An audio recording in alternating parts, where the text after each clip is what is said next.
네, 안녕하세요. 북스형 카페 여러분. 안녕하세요. 자, 오늘은 이제 저번에 이어서 실전 모의고사 이제 할게요.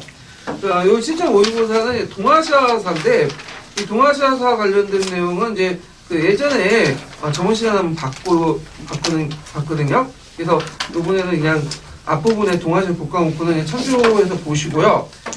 그 가와 나에 들어갈 것은 이제 그 뭐와 관련된 거냐면, 그 동아시아 내용, 교과서의 그 구성과 관련된 거예요. 그래서 동아시아 교과서의 구성 내용은 그 예전에 그 개정 교육 과정하고 똑같아요. 네. 그래서 그 역사적 단계에 맞게 시기를 구분하고 그리고 그 시기에 나타난 공통된 주제를 선택을 한다.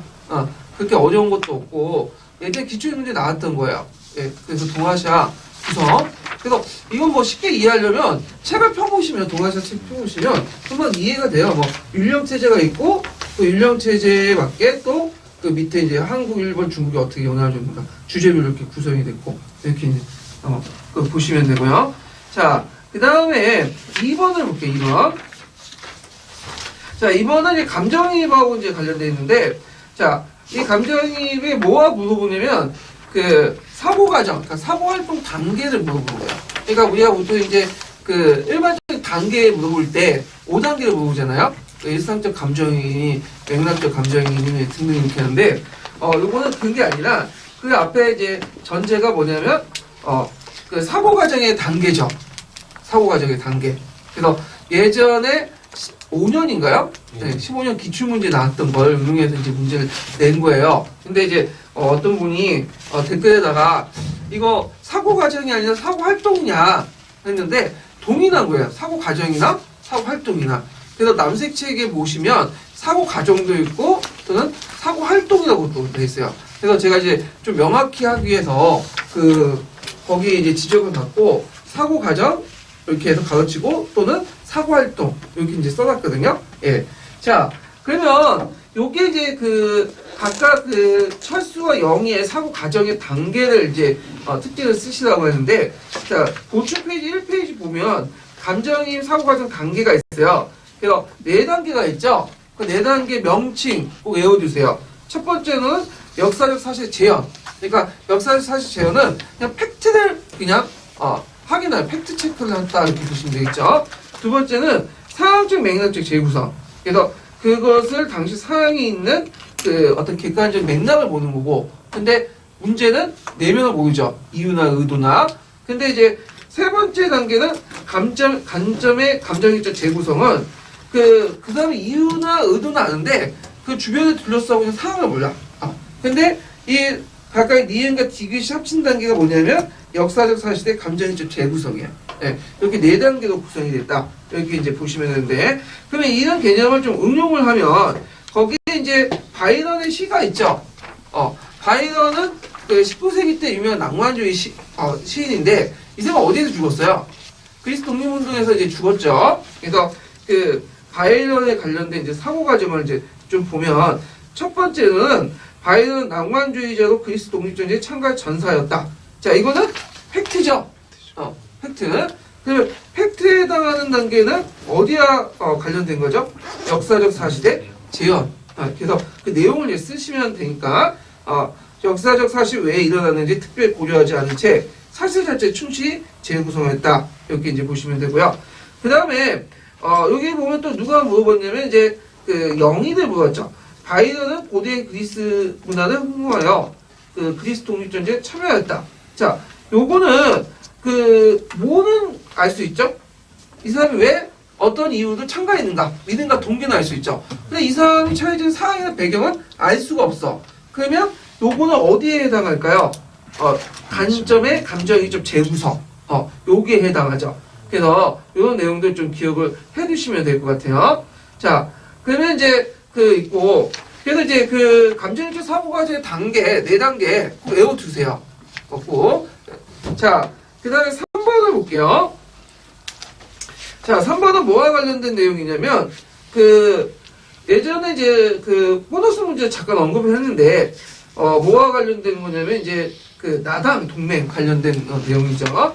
자, 기획 전투가 신라의 권력 구조에 어떤 영향을 미쳤는지 말해보고, 자, 삼국사의 이은의 내용이 언급된 사료의 명칭을 써보시오. 이렇게 했는데, 자, 이때 이제 이 7세기 상황인데, 그 당시 신라와 백제는 대립하고 있었죠. 그래서 상황이 전사한테 신라와 백제는 원수지간이었는지 막 싸우고 있었는데, 그때 백제 의자왕이 어디를 공격해요? 신라의 대하성을 공격하죠. 예. 그래서 대하성에서 대하성을 공격해서 함령하는데, 이 대하성일 때는 이제 누구의 세력범위였냐면, 누가 그 시급을 가지고 있었냐면, 김춘추가 가지고 있었고, 대하성의 그 자기 따인 고타손이하고, 그 다음에 이제 자기 세 김풍선이 있었죠. 그래서 잡혀서 죽잖아요. 그때 이제, 개인적으로 큰 충격을 받았고, 또 국가 전체에서 또 대하성이라는 게 전략적 요충지야. 왜냐면 대하성이 뚫리면 국가가 어디로 갈 수 있는 거죠? 신라, 경주로 갈 수 있죠. 그러니까 위기 상황에 처해져 있으니까, 이거 안 되겠다. 그래서 처음에는 김춘추가 누구하고 이제 좀 동맹을 맺으려고 했어요. 고구죠. 근데 연개소본이 거절했죠.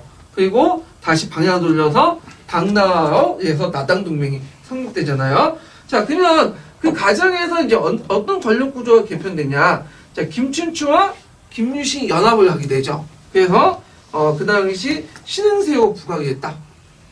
그래서 이제 우리가 보통 기존 연립 체제의 형성 시기가 그 신라가 제일 늦죠. 그때 이제 형성된 거예요. 기존 연립 체제가 결국에 이 신흥세에 의해서 왕권이 이제 돌아가게 되죠. 네, 이런 것들 좀 기억을 해두시면 될 것 같아요. 그러면 고구려 멸망 후에 대동강 이남에 따라 신라가 소량으로 약속했다. 요게 뭐 그 명시되어 있는 사료는 뭘까요? 물론 삼국사에 있긴 했지만 답서린기서 나와 있어요. 답서린기서. 예. 그래서 이제 그 답서린기서 외에는 그 중국 사료에는 그런 내용이 없어. 당서, 부당서나 신당서. 그래서 혹자는 이건 그냥 신라가 일방적으로 주장하는 내용이다. 이렇게 보고 있다고 이제 하는데 모르겠어요. 당나라 쪽에서 이제 기록을 없앨 수도 있는 거고. 그래가지고 자, 하여튼 답서린기서가 있고 이게 이제 그 확인된 것은 나중에 이제 신라 소유로 해가지고 폐강질 때가 이제 확인된 거는 예전에 얘기한 것처럼 언제 때죠?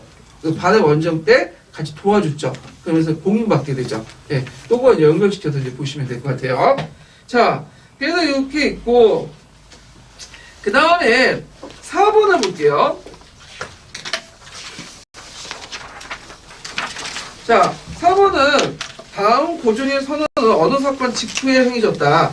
자, 이 선언의 내용은 기획과 관련해서 영향을 기획과 관련해서 말해보시오. 그리고 니은의 설치한 목적을 말해보시오. 써보시오. 써보시오. 이게 좋긴 해. 예. 말해가 아니라 써보시오. 이렇게 좀 건축세요. 예, 목적을 써보시오. 똑같이 써가지고 좀 수정해 주시고. 자, 그러면 이렇게 해서 이제 기획과 이 선언의 영향을 기획과 관련하여 말해보시오 있는데, 자, 이 선언은 언제 했냐? 이거는 그 전에 이제 무슨 사건이 있었냐면 이모군란이 있었어. 이모군란. 예. 이모군란이 이제 있고 이모군란에서 잠깐 이제 대원군이 다시 권력을 장악하죠. 그래서 청군이 와서 대원군을 몰아내잖아요. 그래서 고종이 재집권하는데 거기에서 이제 고종은 이제는 더 이상 수군은 안 된다. 개방하자. 이런 것들 공시청령한 거야. 그러면서 이제 근대화를 하겠다. 그러면서 그들의 종교는 배척하고 기계를 본받는 건 진실을 병행해도 사리가 어긋나지 않는다. 그래서 적극적으로 그런 기계나 이런 물질 문명을 적극적으로 받아들이겠다. 자, 이것은 그 후에 어떤 영향을 줬죠? 동도소기도 확산된 큰 영향을 줬다. 그래서 이제 구한말 때 근대화 개혁의 큰 기조는 뭐예요? 동도소기론이에요. 네, 동도소기론. 예. 그래서 동도서기론과 관련된 부분은 2001년도에도 기초문이 나왔어요. 그래서 좀 파악을 해두시고요. 그 다음에 이 사람이 이제 그 고종이 이때 이제 또 무슨 선언을 했냐면 척양에 가는 비문. 그러니까 자기 아버지 흥성대원군이 세웠던 그 비문이 있죠. 척하비를 다 없애라. 그래가지고 전국의 각지에 있는 척하비를 없앴던 거예요. 이모군란 이후에. 그만큼 이제 근대화하겠다는 강력한 개혁 의지를 내세웠죠. 척하비가 다 없앴는데 사진에 보면 하나 남아있는 거 있죠. 네. 그거는 언제 찍은 거냐면 일제시대 때 1920년대나 30년대 찍은 거예요. 그 흑백 사진 있는 거. 근데 지금 그 남아있는 것도 없어졌어요. 네. 그래서 지금은 신문은 없고 사료상에만 남아있는 거죠, 우리가. 네. 자, 그래서 요거는 그럼 설치한 목적이 뭘까요? 통상수구 거부 정책을 널리 알리기 위해서 홍성대원군이 이제 그걸 설치를 했고, 자 그러면 5번을 볼게요. 자 5번은 장거정과 관련된 거죠. 장거정.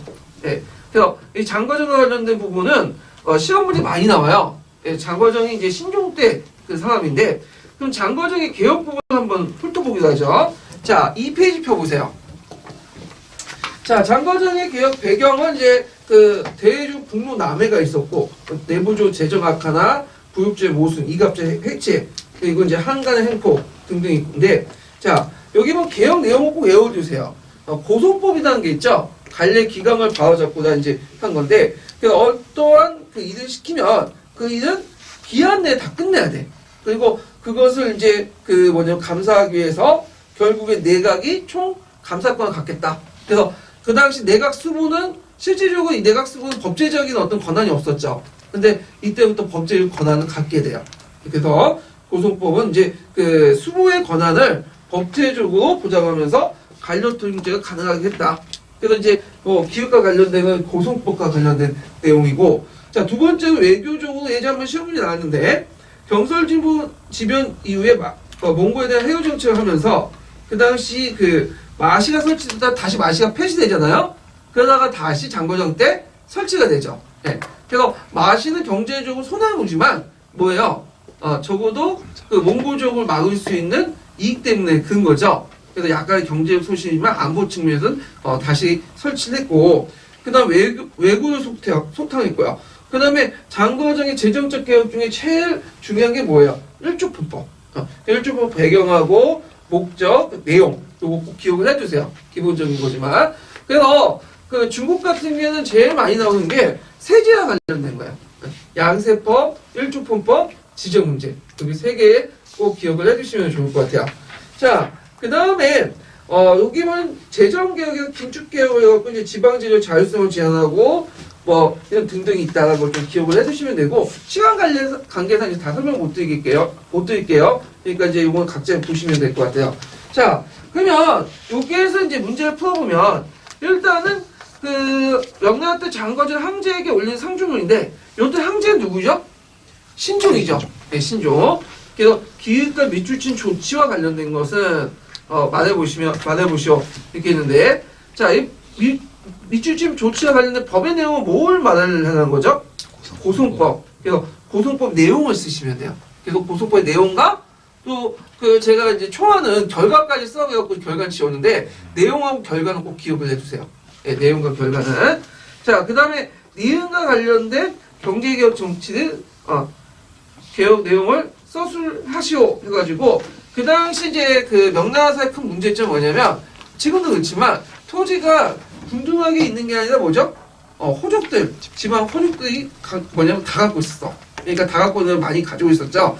소득 토지 분배 양극화 현상들이 일어나는데, 자 이런 문제를 해결할 필요가 있었어요.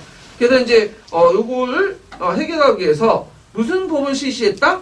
1조포법을 실시했다. 그 관련된 내용이니까 좀 보시면 돼요. 자, 그래서 원래 1조포법에서는 내용이 뭐죠? 1조포법 내용이 지세와 그 다음에 지세는 정세를 걷는 거죠. 그러니까 지세는 땅에 부과되는 거고, 정세는 사람에 부과되는 성인 남자. 근데 정세는 우리가 알고 있는 모든 사람한테 내는 건 아니에요. 누구한테만 내는 거죠? 땅을 가지고 있는 성인 남자에게 내는 거야. 그러니까 실제적으로 지세와 동일하게 보시면 돼요. 예. 근데 실제적으로는 그 내용과 달리 정세는 누구한테 부과한 거죠? 예. 그 밑에 있는 소장인들이 부과를 한 거죠. 그래서 이게 문제가 있다. 그래서 정세 자체를 없애자. 그래서 뭐죠? 지정음제가 실시된 거죠. 그래서 이제 이런 것들 좀 기억을 해두시고요. 자, 그 다음에 6번 들어갈 건 보죠. 6번을 보면, 자 여기 보면 가에 들어갈 내용은 뭐냐? 요건 티무르 왕조의 수도를 외우고 있으면 금방 풀리겠죠. 그래서 동방의 진주라는 어딜까요? 사마르칸트. 네, 사마르칸트 외워두시고, 그 다음에 이제 여기 보면 티무르 제국의 경제를 번영했던 배경을 서술 해보시오. 그래갖고 이제 그 유럽과 이슬람 세계, 중국 있는 동서무 영유와 러시아, 인도를 연결한 남북종을 다 독점했기 때문에, 그러니까 쉽게 말하면 비단기가 바닷길을 독점했다 보시면 돼요. 근데 이건 티무르 제국뿐만 아니라 여기 있었던 나라들이 공통점이야. 그 예전에 페르시아나 산산지 페르시아나 그 다음에 이제 그 중동에 있는 여러 그 뭐냐면 이슬람 국가들 공통점이 뭐냐면 뭘 통해서 경제도 이득을 얻었다? 중개 무역을 통해서. 예. 그래서 동양과 서양의 중개 무역을 통해서. 왜냐하면 이 그 중동 지역 자체가 그 지리적 입장에서 볼 때는 비단길과 바닷길의 중간에 있는 거죠. 예, 공통적으로 보시면 돼요. 예. 그리고 이제 예전에 시험 문제 나왔던 것이 이제 경제적인 측면이 아니라 예전에는 뭐와 관련된 내용이면 이 사람의 정복 활동과 관련된 내용이거든요. 그래서 우리가 티모르 제국이라고 말한 것처럼 티모르 제국은 잠깐 끝났다가 잠깐 일어났다 금방 끝난 왕국이야. 그래서 티모르가 이제 정복 활동을 통해 다시 만들어진 왕국인데 그러면 잠깐 이제 그 보충 페이지 3페이지 잠깐 펴보세요. 거기 티모르 제국이 있어요. 티모르 제국. 자, 티모르 제국은 수도는 사마르칸트 외워두시고요. 이 사람은 자칭 몽골족의 징기스칸 자손이라고 하죠. 그리고 이제 그 앙칼라 전투 꼭 기억을 해주셔야겠죠. 앙칼라 전투에서 오스만 제국을 제압을 했고 이때는 오스만 제국이 왕이 그 포로 잡히잖아요. 그래서 잠깐 그 무슨 시대가 있었죠? 오스만 투르크에서 대공인 시대가 있었다. 그 다음에 러시아 남부를 공격하고 그다가 이제 인도 델리를 점령하고 슐탄 5왕주 중에 사이드 왕주를 멸망을 시키죠. 그리고 명나라 원정주의 티무르가 사망을 하죠. 예. 그래서 있고 문화적은 이슬람, 이란, 중국 문화를 융합하고 세미나, 동서 문화의 발전에 크게 기여했다. 이런 것도 좀 기억을 해주시면 될 것 같아요. 자, 그 다음에 교과서에는 티모르 제국의 티모르 외에도 울루그베그라는 사람이 있어요. 울루그베그 천문대? 그 울루그베그 정도만 좀 기억을 해주세요. 이름 정도만. 예. 자, 그래서 이렇게는 이제 받고, 그 다음에 7번을 볼게요.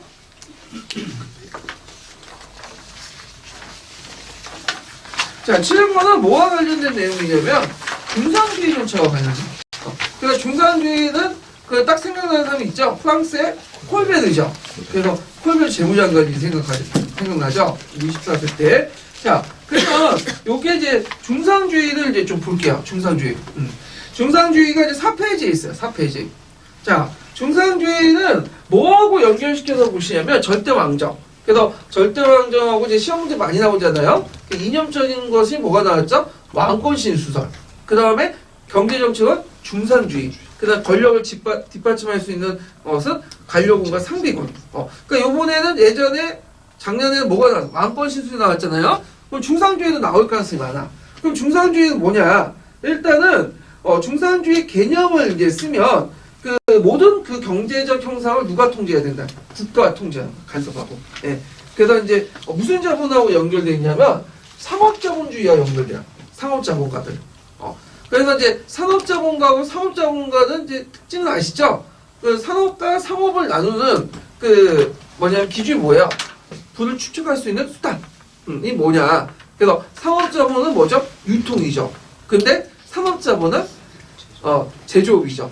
자기가 직접 만들어서. 예. 그래서 이제 이 상업자본가들은 그 당시 무역 독점권을 얻기 위해서 누구하고 이제 유착이 됐냐면 그 정부가 유착이 됐어요. 이걸 지금도 이러시잖아요. 정경 유착 이런 것도 일어나는데 자 그래서 이제 이런 그 상업자본가들부터 돈을 받고 그 당시 절대왕권은 관료제와 상비군을 유지했잖아요.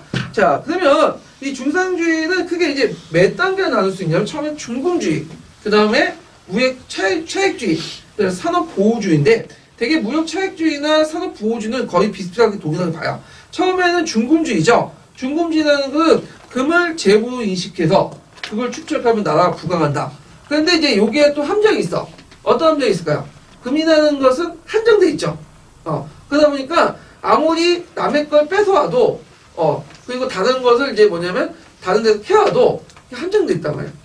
그러면 이것을 막기 위해서 나온 것이 무역 차익주의예요. 그래서 자기가 있는 금을 최대한 보유하고 교육을 통해서 남이 가지고 있는 뭐냐면 금을 가지고 오는 거죠.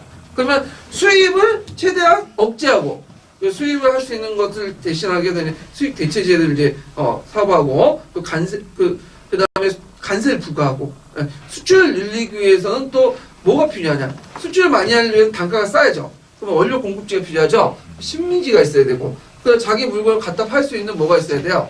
예, 상품 시장이 필요하죠. 그러니까 식민지가 그 당시에는 원료 공급지와 상품 시장 역할을 하는 거다.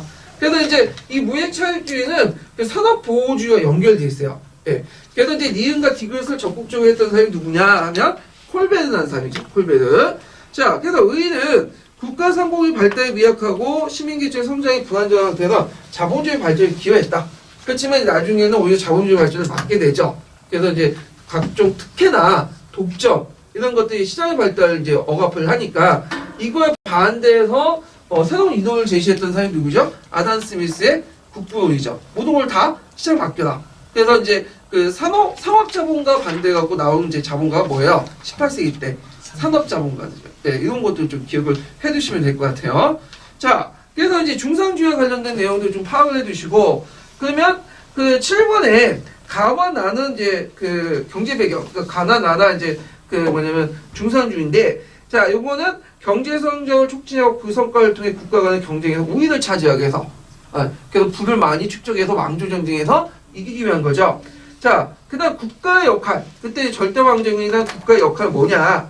수출세를 낮추거나 폐지하고 뭐 수출 단련해갖고 아까 언급했던 그 무역 차익주의나 산업 보호주의 내용을 쓰시면 돼요. 이런 것들. 자, 그 다음에 8번 문제 볼게요. 8번 문제. 8번은 딱 많이 본 그 예문이죠. 어디에서 본 예문일까요? 그 예전에 12년인가 13년 기출문제 객관식에 그 뭐냐면 나왔던 문제예요. 그래갖고 이거는 어떤 거냐면 1871년에 보글 전쟁이 끝난 다음에 그 당시 그 뭐냐면 독일 황제 비에름 2세가 베를린 궁전에 가서 그 독일 제국을 선포한 내용이야. 예, 요 연설문인데, 자, 그러면 그 한번 보면요, 독일 제후들과 자유도시들의 한 목소리로 가인이 독일 제국을 회복시켜 60년이 넘도록 공석이 되었다. 자, 그러면 이때 독일 제국은 어떤 독일 제국이죠? 60년 전에 세워진 거. 신성 로마 제국이죠. 그래서 나폴레옹이 해체해갖고 나일동맹 만들었잖아요. 그래서 신성 로마 제국 쓰시면 돼요. 네. 참고로 이제 히틀러가 자기 제국을 제3제국이라고 하잖아요.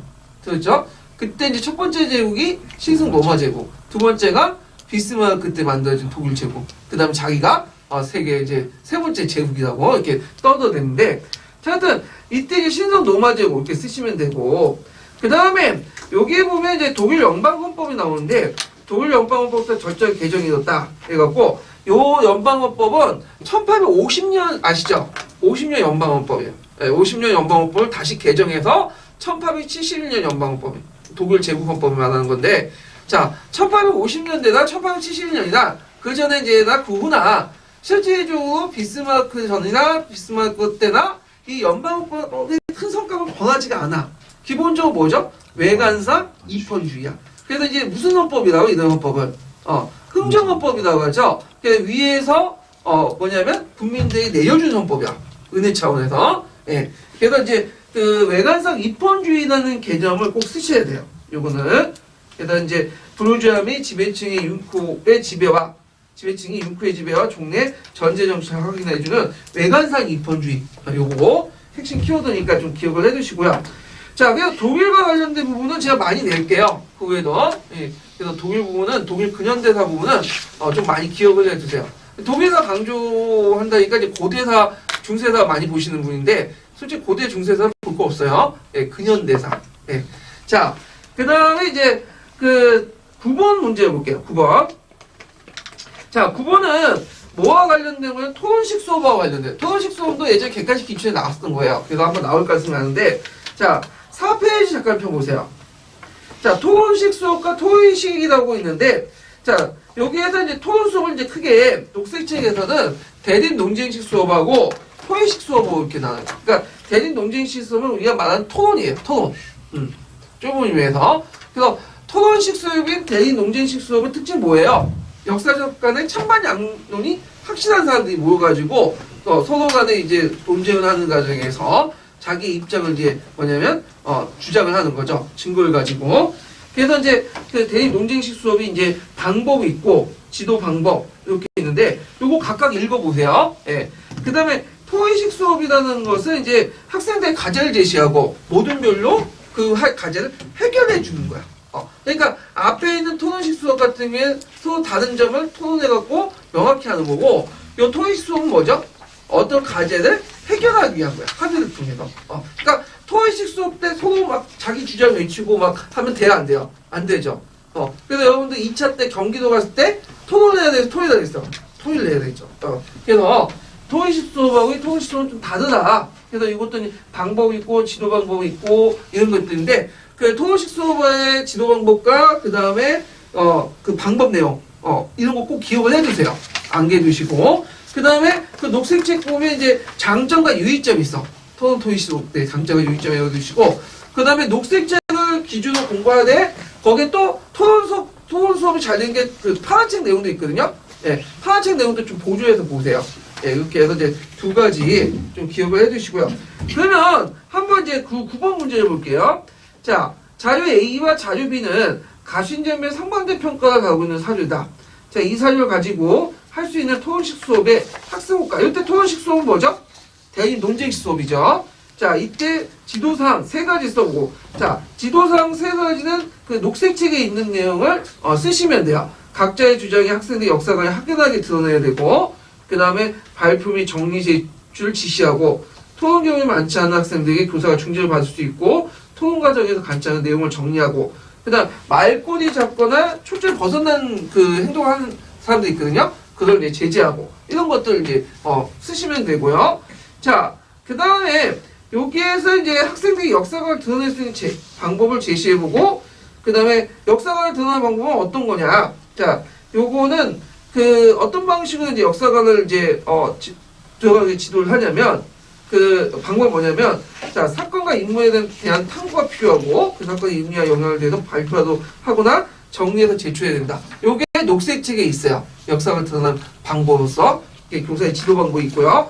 그 다음에 그 자료 B를 지지한 학생이 자료 A의 입장에 들어간 팀에 활동할 경우에 얻는 거. 그러니까 그 학생을 조직하는 방법이 이 두 가지가 있는데 자기가 원래 갖고 있는 팀에 들어가가지고 하는 경우도 있죠. 그래서 나는 뭐 갑신정이 옳다 생각하면 갑신정이 옳다고 생각해가지고 들어가면 토론할 수 있잖아요.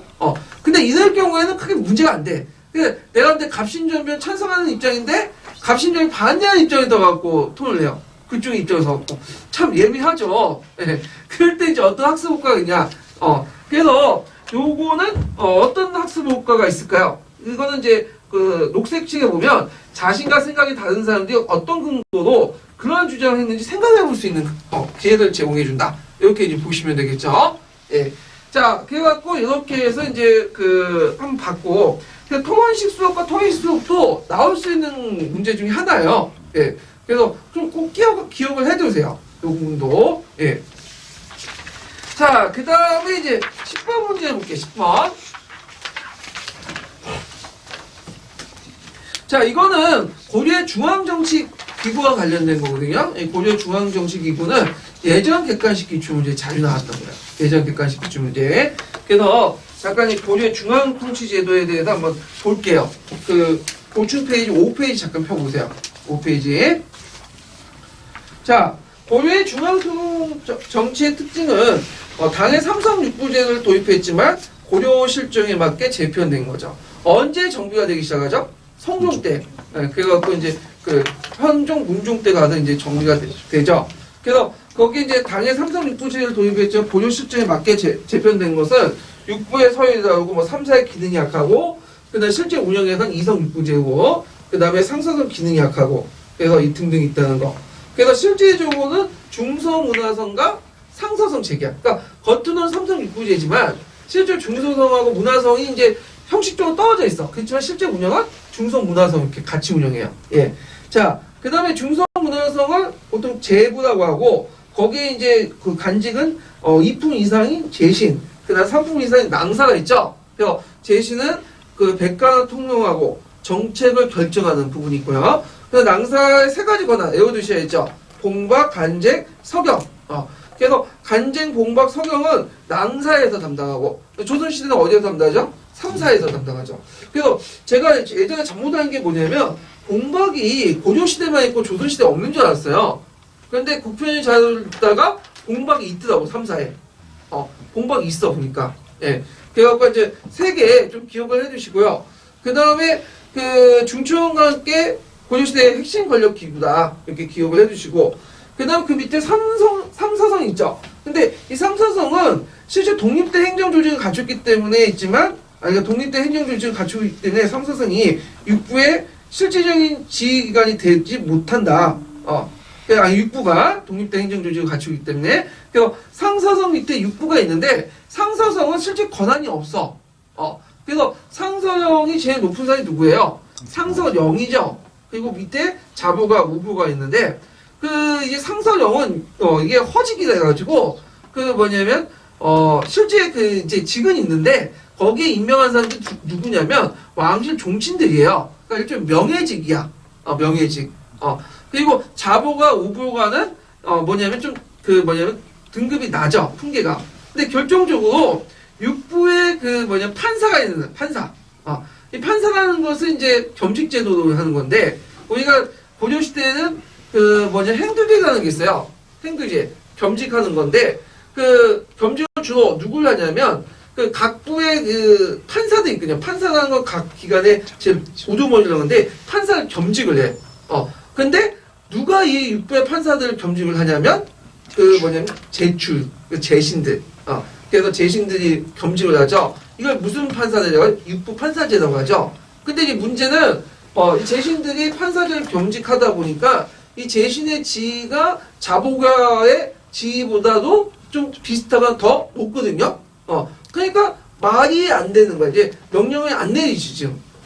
그래서 이제 상서성의 자보가 우보가는 실질적으로 그런 재신들하고 육부에 문서를 전달해주는 그 역할을 하는 거예요. 그러니까 학교에 가보시면 결제를 올릴 때 결제 라인이 협조 라인 있죠. 협조 라인.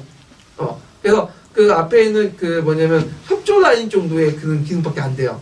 그러니까 상당히 상서 도성의 기능이 약했다. 이렇게 이제 보시면 되겠죠. 그래서 이는 육부 판사제단 때문에 있다. 그래서 보통 직주라고 해서 육부가 곧바로 황제에게 복을 올리잖아요. 그냥 황제권을 강화시키는 기능이지만 실제 고려 시대 그게 뭐냐면 먹히지 않았던 것이 육부가 제일 높은 판사가 누가 겸직했기 때문에 재신들. 그래서 육부 판사제를 했기 때문에 실제로 안 된다는 거죠. 예. 그래서 있고 그 다음에 이제 육부의 서울도 다음과 달리 이병호형 예 공부 순서인데 고려는 원래 호부 뒤에 있어야 되는데 병부가 호부 앞으로 있죠. 그래서 병부를 더 중요시했다. 예. 근데 이제 조선은 똑같죠. 예. 그래서 이호병형 예공 그리고 부가 아니라 조죠. 왜 부는 이거는 황제국이고 조는 좀 다른 제후국이고 이렇게 이제 보시면 되겠죠. 자, 그 다음에 삼사라는 게 있는데 삼사는 어디에 영향을 받은 거죠? 송나라부터 영향을 받은 거죠. 송나라 재정기간 3사가 있잖아요. 그래서 송나라 재정기간은 모든 걸 총괄하잖아. 근데 요때 3사는 세무와 녹봉관리만 한정돼요. 왜 그럴까요? 다 있죠. 육부에 뭐가 있었죠? 호부가 있죠. 그래서 송나라의 간제에서는 육부가 없어요. 육부가 없고 뭐예요? 3사만 있어. 그래서 행정기관은 중성문화서. 그 다음에 재정은 3사. 군사는 추민원. 이렇게 나죠. 예. 자, 그 다음에 이 중추원. 추민원도 어디에 영향을 받는 거야? 송나라 간제에 영향을 받는 거야.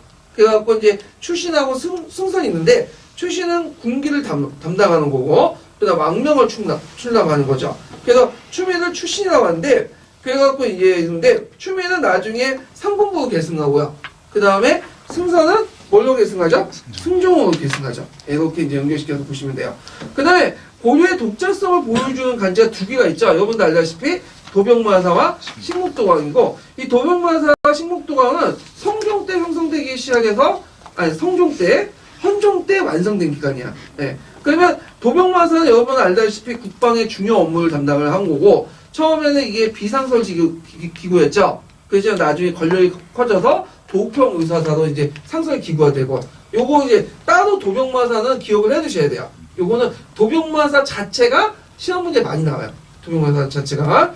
그 다음에 이제 식목부가 볼 거 없고 그리고 고려의 중앙정책 운영사의 특징 이런 내용도 좀 기억을 해두시면 될 것 같아요. 그래서 조선의 간직제도보다는 의외로 고려의 중앙조직이 더 많이 나와. 예. 그래서 고려의 중앙조직 부분을 교과서나 통론, 한국사 통론 정도만 완벽하게 소화시켜도 충분히 풀 수 있고 특히 도병마사 부분 있죠. 요거는 제가 이제 기출문제 예전에 계속 분석을 해놓은 게 있어요.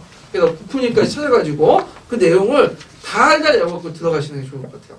예. 그래서 최근에는 도병마다 좀 많이 나와요. 예, 전반적으로는 도병마다 집중 좀 물어보더라고요. 예. 자, 그래서 이렇게 해서 이제 한번 고조의 중앙 조직을 한번 받고 그러면 지방 조직은 나오냐? 지방 조직은 지금까지 안 나왔어. 그래서 공부할 필요 없는 건 아니지만 좀 약간 빈도가 확 떨어져. 예. 그런 것들. 자, 그 다음에 이제 11번 문제 볼게요. 니은하고 디귿은 아까 얘기했으니까 이제 각자 푸세요. 답안지 보고 10분은. 11번을 이제 볼게요. 중종이죠. 중종하면 뭐가 관련돼 나오죠? 조광유의 정치. 그래서 조광유의 정치 부분은 꼭 외워두셔야 되는데, 그러면 이제 몇 페이지 보시냐면, 보충 페이지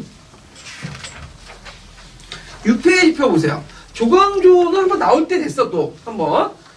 조광조는 이제 살인을 이제 그 당시 중종이 등용했는데, 왜 등용했냐? 자, 두 가지 이유가 있죠. 홍구세의 견제와 유교 도덕 정치의 어떤 회복. 그러니까 그 앞에 있던 연산군이 너무 개판쳐놨잖아. 그러니까 이제 도덕 정치를 이제 회복할 필요가 있겠다. 그래갖고 조광조를 중심으로 김효사님을 대거 이제 등용을 했죠. 그때 등용될 때의 그 시험이 뭐죠? 요때 잠깐 실시했던 현량가죠. 현량가. 현량가는 이제 우리나라 처음 실시한 제도는 아니고 언제 실시했던 제도죠? 한나 무제 때 현량가 실시했잖아요. 자, 그래서 이제 이들은 주로 어디에 등용됐냐면 3사 언간직. 예, 그래서 언간 공론을 이제 강하고 왕도 정치를 내세우고 천인군주로 도학 정치, 지치주의. 그러니까 이제 왕이조차도 뭐죠? 수시를 해야 된다. 그래갖고 맨날 이제 경영하고 그죠? 그것은 앞에 누가 있었기 때문에 그런 거예요. 연산군 때문에 연산군. 예. 자, 그래서 경영의 활성화, 그 다음에 박납패달 지지, 그 다음에 예전에 한번 시험 문제 나왔던 게 항약보급이죠. 그래서 조광조의 항약보급이 예전에 나왔어요. 그래서 뭐와 관련된 거죠? 전국항약, 수용항약과 관련된 거죠. 예, 그리고 관련 나오고, 그 다음에 소격서 폐지, 그 다음에 묵무배양, 내수사의 장리, 내수사 왕실의 재산을 관리하는 기구인데, 장리라는 거는 지금 오늘은 고위대금이에요, 고위대금. 이런 걸 폐지하고, 주재관 소학보급. 자, 이건 성리학적 유학지수 보급. 이것도 예전에 1년도인가 2000년도에 기출문제 나왔던 거야. 그래서 기억을 해두시고요. 그래서 토지 집중 완화. 근데 결정적으로 이제, 훈고에 뭘 건졌죠? 위훈삭제 문제죠. 근데 이윤삭제 문제 자체 때문에 그런 건 아니고, 이것 때문에 홍구가 이제 뭐냐면, 이들에게 분노를 사게 하고, 그러니까 홍구 세력도 이제 이윤삭제 문제 때문에 조광조를 이제 얘네를 죽여야 되겠다. 생각을 갖게 되고, 결국 명분을 내세웠던 건 뭐야? 조광조가 뭘 결성한다는 거죠? 분당을 결성한다 해서, 김효사가 일어난 거죠. 그래서 이 조광조의 개혁 자체가 시험에 자주 나오는 거니까 꼭 기억을 해두세요. 이 조광조의 개혁 자체가. 자, 그러면, 여기에서 이제 11번의 1번 기억 내용을 보면, 자, 이들을 등용한 목적이 뭘까요? 일단은 연산군 때 물량을 정치 질서를 바로잡고 유교 정치를 회복하여 살림을 등용했다. 그 다음에 여기는 안 나와 있지만 홍보세력 견제도 들어가요. 홍보세력 견제도. 자, 그 다음에 가에 들어간 사건을 말해보고 니은의 혼신들이 살인범을 처단했던 명분을 두 가지 쓰시오. 위훈삭제 사건이죠. 근데 요걸 자기들 위훈 삭제했다 해서 그걸 명분 내세울 수 없죠. 그거는 명분이 안 되니까 처단 명분은 아까 전에 분당을 결성해서 정치적 입장이 다른 인물을 배척하고 호진들 분당을 형성해서 정치적 입장이 다른 인물들 배척하고 했고 호진들 이끌어 지나치게 격렬한 언사를 장악했다. 특히 여기 언사를 장악했다는 건 이들이 3사를 통해서 여러 가지 비판을 했다는 거죠. 그래서 중종도 처음에는 이들 신임했지만 이 사람이 너무 잔소리가 많은 거야. 그러니까 이제 홍보세니까 손을 잡고 이들 쳐낸 거죠. 예, 이런 내용들 그래서 이제 있으니까 기억을 해주시면 되고요. 자, 그 다음에 12번을 보죠. 12번. 자, 12번과 관련된 내용은 뭐냐면 한문사유 해석 부분은 뒤에 있어요. 그래갖고 이제 뒤에 있는데, 이건 뭐와 관련된 거냐면, 이제 영의정 김산천이라는 사람이, 그 당시 도고회폐를 대해서 이제 상소를 올린 거거든요? 그래서 그 안에 도고인데, 영조실력이 실려있는 내용이에요. 자, 그래서 이제 있는데, 거기에 도고의 상해의 명칭을 써보고, 그래서 도고의 이익을 추구하는 방법을 말해보시오. 그리고 사상주의 도구의 행위의 경제 피해를 두 가지 말해보고 근대 산업 발달 측면에서 기대 한계를 기술해 보시오. 이렇게 써있거든요. 그러면 도구도 예전에 시험문에 나왔던 거죠. 한 두 문제 나왔던 건데 도구 나오면 항상 양반전에 허생전 관련된 사료가 나와. 근데 제가 좀 다른 사료 집어넣었어요. 여기는요. 그러면 도구 상인하고 관련된 것들을 한번 볼게요. 자, 7페이지 펴보세요. 7페이지. 자, 거기 보면 도구 상인이었는데 일단 도구란 건 뭐냐면 그 공인들 있죠, 공인들. 이 공인들이 그 창고를 도구라고 했어요. 근데 공인들이 이제 이 창고를 이용해갖고 그 당시 이제 뭐냐면 상품이 없을 때 비수기 때는 뭐냐면 상품을 풀고 그 다음에 또 상품이 넘쳐올 때는 어떻게 상품을 사들이고 그래서 이런 시세 차익을 통해서 이득을 그 뭐냐면 얻는 거죠. 그래서 도구는 단순히 물건을 뭐냐면 저장한 창고가 아니라 그걸 통해서 가치를 창출한다. 그러니까 매점 매석을 통해서 이익을 창출한다 이렇게 보시면 되죠. 그래서 이 도구라는 것은 원래 공인 집단을 처음 했는데 이것이 사상 도구라든지 간상 도구 다른 상인 집단까지 확대돼요. 그래서 이 도구 상인들은 꼭 특정한 상인 집단이 아니에요. 여러 상인 집단이 그 행위를 하면 도구 상인이 되는 거예요. 네. 그래서 이 도구 상인은 간상 도구와 사상 도구가 있어요. 그래서 간상 도구는 시전 상인, 공인, 경주인, 영주인 이런 사람들이고 사상 도구는 뭐 객주, 여각, 경강 상인, 개성 상인, 의주 만사, 동네 상인. 근데 통론이나 어떤 교과서에는 간상 도구는 잘보다는 어디에 초점을 맞췄죠? 사상 도구에 맞춰서 이제 얘기를 하고 있죠. 그리고 예전에 뭐 도구 상인들의 유형이라고 나온 적이 있거든요. 예. 그래서 좀 기억을 해주시고. 그래서 이들은 이제 18세기 이후에 상품화폐 경제 발달과 함께 도시 중심의 난전이 발달되면서 이제 등장을 했고, 그다음 상품 유통 과정에서 매점 매석과 독점을 하면서 성장했다. 그리고 자본력을 바탕으로 해서 그다음 권력과 결탁을 하고 하면서 충돌하죠. 이때 이제 도구상인, 특히 사상 도구들은 누구하고 결탁을 하죠? 남인세력하고 결탁하죠. 시장상인들은 누구하고 결탁하죠? 노동세력과 결탁을 하죠. 예, 요거와 연결시켜서 보시면 되고.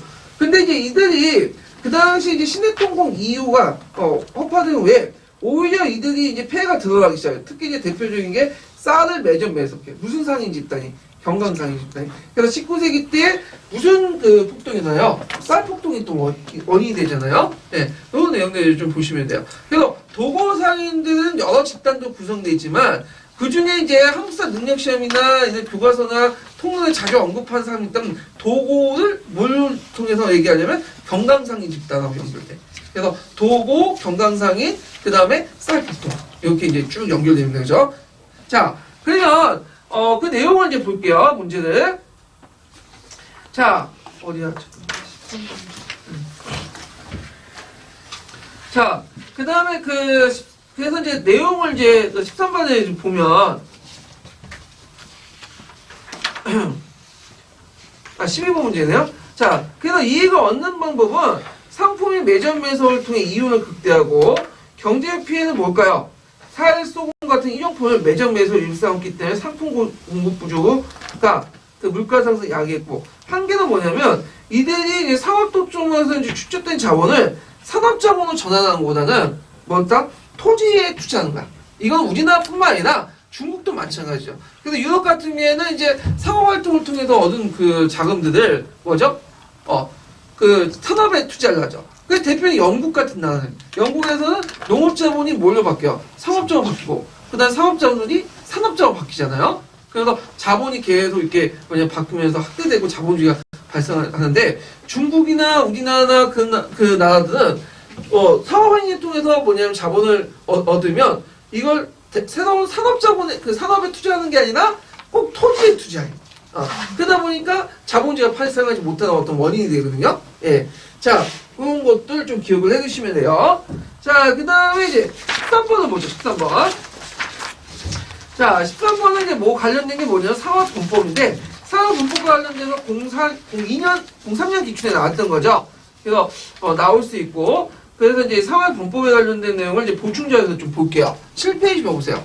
범법이라는 것은 새로운 제도를 만든다는 거죠. 기존의 제도를 폐하고 새로운 제도를 만든다는 내용인데 자, 목적은 구기족세력 일소, 관료체 창립, 재민지배체제 시험. 이건 뭐 사망의 범법뿐만 아니라 전반적인 목적이라고 보시면 돼요. 그래서 여기에 좀 눈여겨볼 게 뭐냐면 재민지배체제 시험인데 재민지배체제는 뭐예요? 종전에 춘추시대 때 누춘적 지배를 타파하고 국가가 뭐죠? 밑에 있는 말단, 민까지 장악하는 거죠. 그래서 그 민을 장악하는 수단으로서 군현제 이런 것들을 실시하고 그리고 새로운 행정조직을 편지하고 그래서 이런 것들 이제 얘기하는데 자 1차 범법과 2차 범법이 있어요. 그래서 한양을 천도하는 그 계기로 1차 범법과 2차 범법 이렇게 나오는데 자 한양천도 이전의 1차 범법의 주요 내용은 뭐냐면 기존의 그 춘추시대 때 있었던 그 뭐냐면 사회조직을 뭐냐면 붕괴하고 있었는데 완전히 붕괴시키는 거야. 그래갖고 이제 있고 2차 범법의 주요 내용은 뭐냐면 붕괴했으면 새로운 뭐냐면 대안이 필요하죠. 그래서 재민지배체제에서 확립을 통한 새로운 뭐냐면 행정제도 이런 것들을 이제 실시하는 거죠. 그래서 2차 범법 때 좀 눈여볼 게 뭐냐면 그 천맥제 있죠. 천맥제는 뒤에 좀 나중에 얘기할 텐데 천맥제 부분을 좀 기억을 해두시고 그 다음에 그 1차 범법 때 눈여볼 게 뭐냐면 그 중농 억상 정책 그 다음에 국공수작제 이걸 좀 기억을 해주세요. 자 이거 1차 범법 때 했던 이제 중농 억상 정책 같은 경우에는 그 여기서 끝나는 게 아니라 어디에 연결되죠? 한무제 그 다음에 그 누구야 신나라 때 왕망 그 다음에 이제 그 송나라 때 그 누구예요 왕한선 기억 이렇게 쭉 연결되죠. 예. 그래서 법과적인 어떤 정책들이 계속 연결된다는 거. 그 다음에 천맥제 부분을 좀 볼게요. 천맥제 부분 관련된 내용은 예전에 시험 문제 나왔어. 근데 이 천맥제라는 게 되게 이제 복잡해. 왜냐면 사회에서는 개천맥, 결렬천맥, 재원전 세 마디밖에 없어. 그러니까 그걸 해석하는 그 뭐냐면 그 해석하는 걸 가지고 후에 학자들이 이제 여러 해석들이 나오는데 예전에 한번 03년 기출문제에 나왔던 부분이죠. 그래서 03년 기출문제에서는 예전에 제 기출 분석할 때도 얘기했지만 그 주요학계 견학을 얘기한 게 아니라 이성규 씨라는 사람이 있어요. 이성규 씨 그 밑에 제자들이 이제 그 뭐냐면 스승대 견학을 적어놔서 공유한 사유인데 실제 중국학계나 일본학계에서 논했던 건 그게 아니거든요. 그래서 중국학계에서는 이미 그 천맥제라는 것을 뭐하고 보냐 춘추시대 토지 사회화가 진행되면서 정전이 붕괴되는데 요때 범법을 정전을 제거하고 토지 사회를 더 촉진시켰다. 그러니까 기존의 사회 유지를 뭐 했다는 거예요? 추인해줬다는 거죠.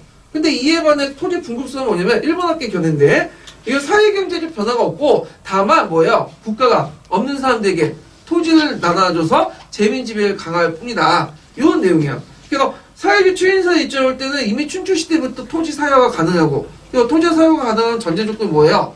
예? 철기가 사용되죠? 철기가 이미 춘추시대부터 널리 보급됐다는 거지. 근데 일본학계의 경우에는 철기 보급, 널리 보급된 시점이 뭐예요? 전국시대고, 그때 가서 이제 사회주의가 나타난 거고, 이런 걸 보고 있죠. 그래서, 이건 개와 개의 및 개척력의 어떤 해석 문제를 가지고 사회주의성과 토지 분급선의 어떤 차이가 있다. 그 다음에 그 밑에면 재원전이 있는데, 재원전까지는 안 나올 것 같아. 이거는 이제 제가 넣은 한국사 강대중국사에 이제 적어 놓은 건데, 그냥 천맥제 부분은 중국학계의 견해하고 일본학계의 견해만 좀 기억을 해두시면 돼요. 그 밑에 뭐 이성규 씨의 견해는 별로 그렇게 없을 것 같아요. 여기 좀 중요한 견해는 아니니까. 그래서 예전에 한번 시험 문제 나왔다는 거 좀 기억을 해두시고요. 그러면 13번 문제를 이제 풀어볼게요. 자, 요게 다음은 사회범법과 관련된 내용이다. 가에 들어갈 제도를 말해보고 기획에 관련된 토지 명칭과 실시 의도를 각각 써보시오. 그리고 이은의 실시 목적을 써보시오. 서술해 보시오 있는데 자 거기에 이제 백성을 뭘로 조직하여 서로 감시하고 연재 책임을 한다. 이건 뭘까요? 15제죠. 15제. 자, 그 다음에 여기 기획인데 기획에 관련된 토지들 명칭은 뭐죠? 천맥제. 실시 의도는 뭐예요? 재민지배 체제를 강화하여 토지를 군등분배하고 국가가 소민보호를 하기 위해서 이렇게 쉽게 말하면 재민지배 체제 강화 이렇게 쓰시면 돼요. 국가가 인민을 직접 장악하게 해서. 그래서 어떤 분이 그 밑에 이제 제가 예시담화를 달았는데 그 예시담화를 너무 초점 맞춰서 얘기하시는 분인데 그걸 꼭 그렇게 하실 필요 없어요. 예시담화는 그냥 예시담화이고 제가 다른 기본서나 교과서에 그 근거가 또 다른 게 있으면 답안이 될 수 있고 그 다음에 꼭 이거 예시담화에서 이걸 그대로 쓰는 게 아니라 여기 답안 중에 핵심 키워드를 쓰는 거야. 거기에 핵심 키워드가 뭐예요? 재민지배 체제. 그러니까 재민지배라는 개념이 들어가면 맞는 거예요. 여기에지 요걸 하나하나 토시를 뭐냐면 다 해갖고 을자 쓰냐 이런 것까지 물어보고 있는데 이건 부질없는 시작 그죠? 그래서 핵심 키워드나 핵심 내용을 쓰시면 돼요. 그냥 이렇게 채점하실 때. 자, 그 다음에 이게 국공을 세운 자는 그 공에 따라서 작을 받는다. 자, 이 작이라는 것은 이제 그 춘추 시대나 서주 시대 때 어떤 의미예요? 작은 누구한테 받는 거죠? 작은 누구한테만 주는? 인한테만 주는 거야. 민한테는 안 줬어요. 근데 전국 시대 들어가서는 민한테 주죠. 그리고 자기가 얼마나 국공을 샀느냐에 따라서 작을 받고, 작의 직위에 따라서 그 옷이나 그 다음에 사는 곳이나 이런 거 다 차등하게 분배하죠. 그래서 아무리 귀족이라도 작을 못 받으면 뭐야? 몰락하는 거야. 그리고 자기가 아무리 천한 집안에 태어났다도 작을 많이 받으면 어떻게 되죠? 국공을 사갖고 귀족 생활을 하는 거죠. 예. 그래서 국공수작제 이런 것들 이제 보는데, 국공수작제의 목적은 국공소양, 공공서연에 의해 작제적 신분질서의 정립을 통해 재민의 전투 욕구와 신분 상승 욕구를 부추겨 효율적인 지배를 하기 위한 거다. 네, 이렇게 보시면 되고요. 자, 그 다음에 14번 문제를 볼게요. 14번 문제. 자, 14번 문제는 이제 뭐와 관련된 거냐면 페리클라스 관련된 문제예요. 페리클라스. 그래서 이 페리클라스와 관련된 부분은 항상 많이 나오죠. 아마 그리스 역사에 나오면 제이디가 이런 게 솔로나고 페리클라스야. 예. 그럼 페리클라스의 정책들을 이제 볼게요. 자, 9페이지 쳐보세요. 9페이지.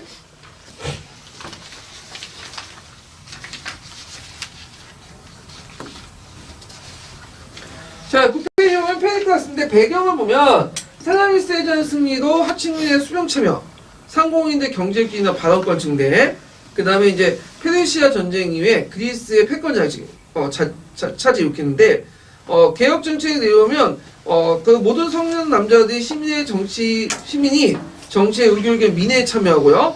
민회의 권한을 강화하고, 그다음 오병의 권한을 축소하고, 그리고 장군의 권한을 강화하죠. 그래서 이제 한번 시험 문제 나왔어요. 이게 장군. 그래서 페리클라스도 무슨 지위가 있어요? 장군. 장군 왜 장군의 지위가 강화될까요? 예, 수당제나 수당제나 이게 뭐였어요? 윤변제 있죠.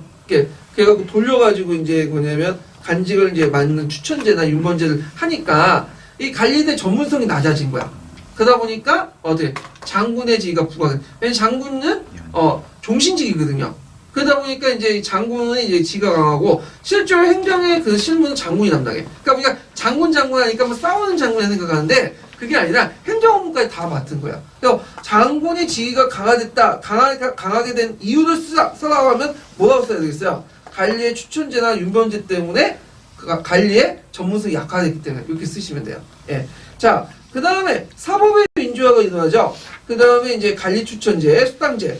그래서 수당제 부분은 시험 문제 많이 나와. 수당제를 실시할 수 있었던 건 뭐 때문에 그러죠? 그 앞에 썼던 셀라미스 해전 때 하층민들이 어디에 참여했기 때문에 수병이 많이 참여했기 때문에 그죠? 그래서 요걸 이제 피를 흘렸으니까 그만 대가를 치기 위해서 이제 수당제를 실시했다. 예. 그래서 이제 있고, 그래서 아테네 시민들은 추천을 통해서 또 윤번에 따라서 1년 안에 이게 한 번씩 공무원이 되기 때문에 그래서 이들에게 또 뭘 줬죠? 수당을 주죠. 그러면서 뭘 가능하겠다? 직접 민주주의를 강화하겠다. 그렇지만 이렇게 가능했던 또 이유가 뭐예요? 경제적 배경을 쓰라고 하면 그 당시 그 델러스 기금이나 해상물을 통해서 돈을 추적했기 때문이죠. 이게 가능했고, 또 하나가 또 쓰라면 노예무역. 노예가 아니라 노예의 노동력을 바탕으로 한 거죠. 그래서 하층민들이 이제 만약 일을 안 할 때 누가 대신 일을 해준 거야? 노예들이 이제 뭐냐면 일을 해준 거죠.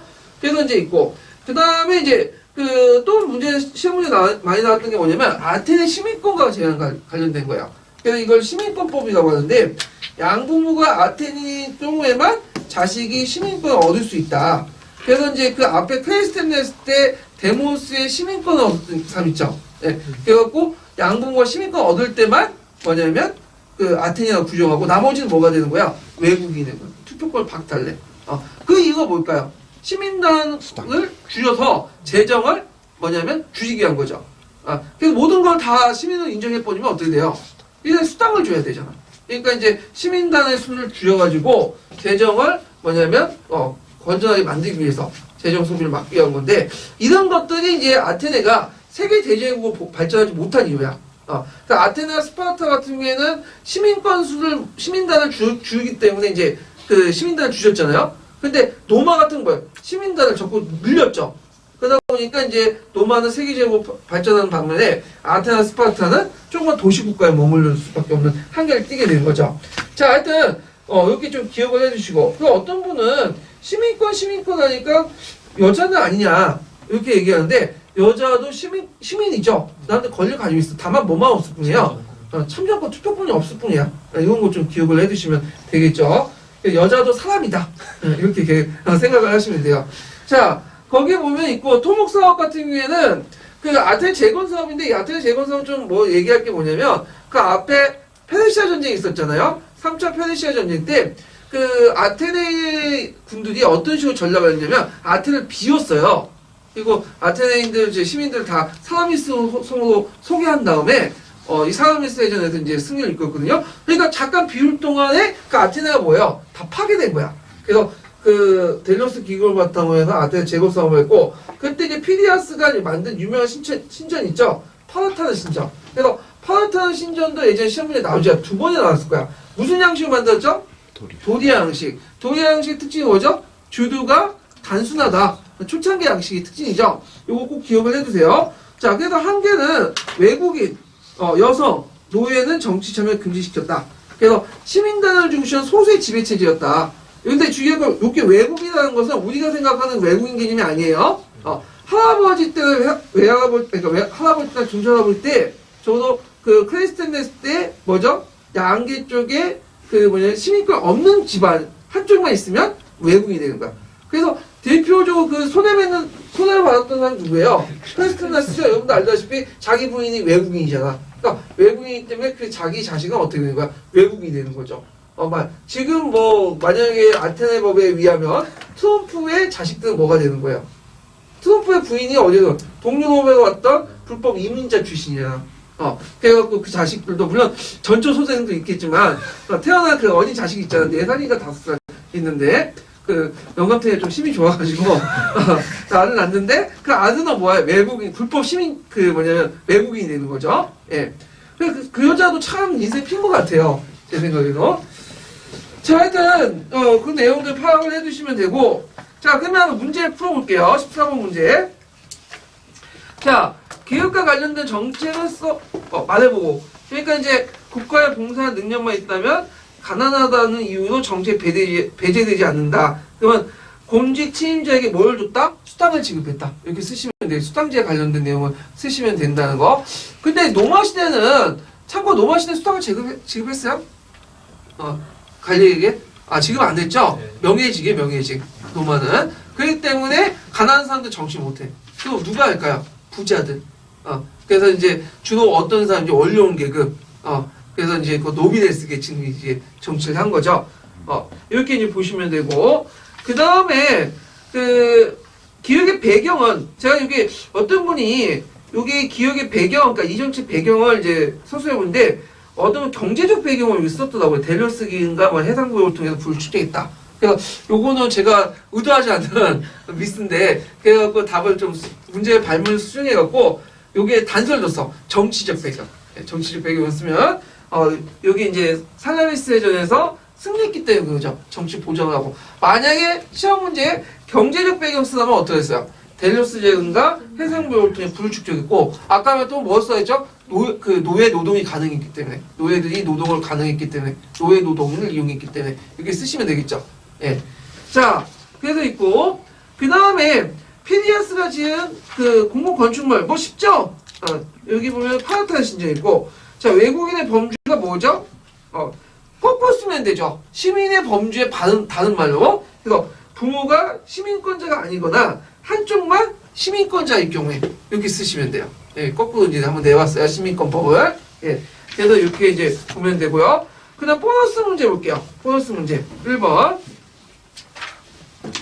자, 다음 서약의 명칭을 말해보고 작성한 주체를 써보시오. 그리고 이들이 영국의 신대륙으로 이주해왔던 정치적 배경을 서술해보시오 했는데 이거 처음 보는 사료대에 이렇게 하면 좀 문제가 있죠? 이거 언제 나왔던 사료예요? 03년 기출문제 나왔던 거잖아. 네, 036 기출문제. 그래서 이거 나올 수 있어. 미국사 상당히 중요한 사료거든요. 이게 뭐라고 하냐면 메인플라워 성향이라고 하죠. 그리고 그 주체도 모르시면 안 되죠. 이것도 시험 문제 그대 낸 거예요. 피그니 파더즈. 그리고 청교도 분리파 이렇게 쓰면 청교도라고 쓰면 틀릴까요, 맞을까요? 아마 거의 틀렸을 거야. 네, 청교도 중에서도 여러 파벌들이 있는데 그 중에 청교도 분리파를 생각은 뭐냐면 즉 국내에 남아가지고는 도저히 이제 뭐냐면 자신의 어떤 종교 자유를 지킬 수 없으니까 해외로 나가자는 사람들이에요. 네. 그래서 이제 요게 해외로 나가서 그 새로운 공동체를 만들어서 거기에서 자기의 신앙을 지키자. 이들을 이제 뭐라고 하냐면 피그니 파더즈 또는 청교도 분리파라고요.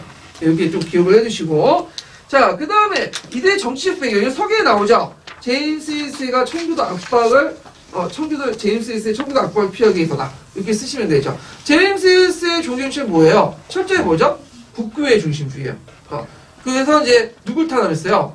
청교도하고 그 다음에 또 한쪽 카톨릭을 탄압하죠. 예. 근데 그의 아들 찰스 1세는 정책이 좀 다르죠. 여기는 겉으로는 국교의 중심이지만 실제 이때 국교는 뭐죠? 국교회 중에 카톨릭적 요소가 많은 고파교회 출신이야. 그러다 보니까 친카톨릭적 성격 강하다. 그러니까 이에 대해서는 청교도나 그러니까 일반적인 이제 국교도들이 반발을 해서 일어나는 혁명이 유명한 청교도 혁명이죠. 이렇게 이제 이해를 해주세요.